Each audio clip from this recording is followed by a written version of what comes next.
morning, Bucknutters, and welcome into the Bucknuts Morning 5 on Wednesday, March 18th, 2015. I am Dave Biddle. 10th-seeded Ohio State is a 3.5-point favorite over 7th-seeded VCU tomorrow in the NCAA tournament.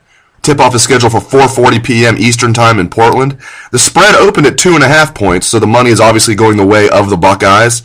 Hopefully Thad Matta, D'Angelo Russell, and company can get it done tomorrow. Although even if they beat VCU, I have a tough time imagining the Buckeyes beating Arizona in the next round on Saturday. However, the tournament is a crapshoot where anything can happen. If Ohio State beats VCU, it's not like they have to win a 5-game series against Arizona. They would only have to beat them once, and it's not out of the realm of possibility. That said, I fully expect the Buckeyes to be 2-and-done at best in the tournament, and another 1-and-done showing like last year won't surprise me. I do think Ohio State will beat VCU, but it will be a tight game. One advantage the Buckeyes have is they are good at breaking the press, and VCU likes to press almost the entire game. So if Russell and Shannon Scott are their usual good selves at breaking the press, the Buckeyes could come up with some easy baskets tomorrow. Anyway, the game will be televised on TNT, and once again, tip-off is slated for 4:40 p.m. Eastern. Real quick on the football front, Ohio State is off this week for spring break. The Buckeyes will resume spring practice next Tuesday, and we will interview head coach Urban Meyer afterwards. Hopefully Coach Meyer's getting some much-deserved rest this week with his family, but let's be real, he's probably out recruiting somewhere. Speaking of Ohio State football recruiting, let's go out to our man in New York City, Alex Gleitman. Alex Gleitman here, Bucknuts Morning 5, to talk about the Ohio State class of 2016 and their recruiting efforts there.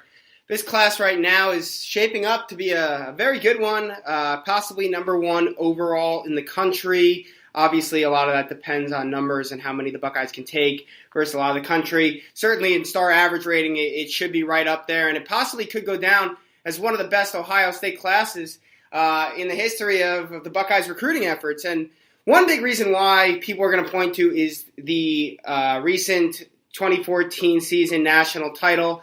I will say that is going to play a big role in getting this class. Everything Urban Meyer's been preaching kind of came true probably a year earlier than anyone expected, especially with Braxton Miller going down before the season. So, all these prospects that have been hearing Urban Meyer talk about how Ohio State's going to be on top, they're going to be the SEC of the North, the Midwest, whatever it will be. They can compete with those guys, the Alabamas, the Auburns of the world, the Florida States.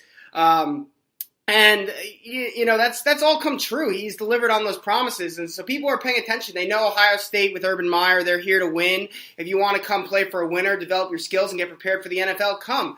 But I think, really that title, it might even have more effect on the 2017 and 2018 guys. I think the biggest thing that's being overlooked is this is really the first class that Urban Meyer and his staff have had the opportunity to take as high school freshmen, build those relationships with, and really, have those kind of fester into what right now is looking like almost the Buckeyes are going to be selecting rather than recruiting in this current cycle. So I think the fact that the staff has had about 4 years or so to build these relationships, evaluate the talent, very important factor there, and kind of cultivate those relationships to get to where they need to be, coupled with showing the product on the field and having 3 years undefeated in the Big Ten regular season.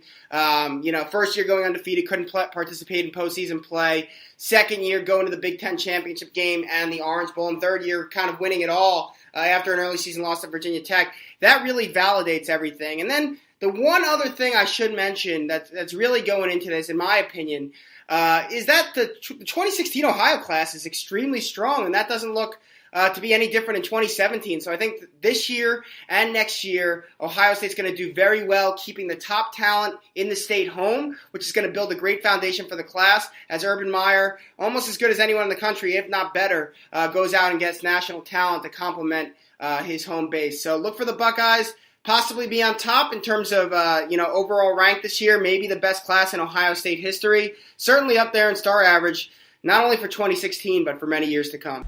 Thank you, Alex. 2016 probably would have been a great recruiting class for the Buckeyes regardless, but winning the national championship just boosts those efforts even more. Good stuff from Alex.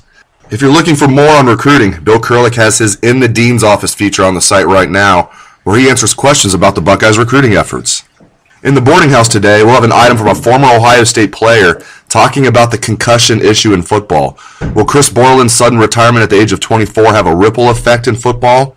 Why are some players more prone to concussions than others? The former Ohio State player gives his take in today's boarding house, so make sure you don't miss that. We'll also have the other 4 items as usual, and the boarding house will be posted sometime around noon. Thank you to Alex Gleitman, and thank you for tuning into the show. I appreciate it. I hope you have a great day. Take it away, best damn band in the land.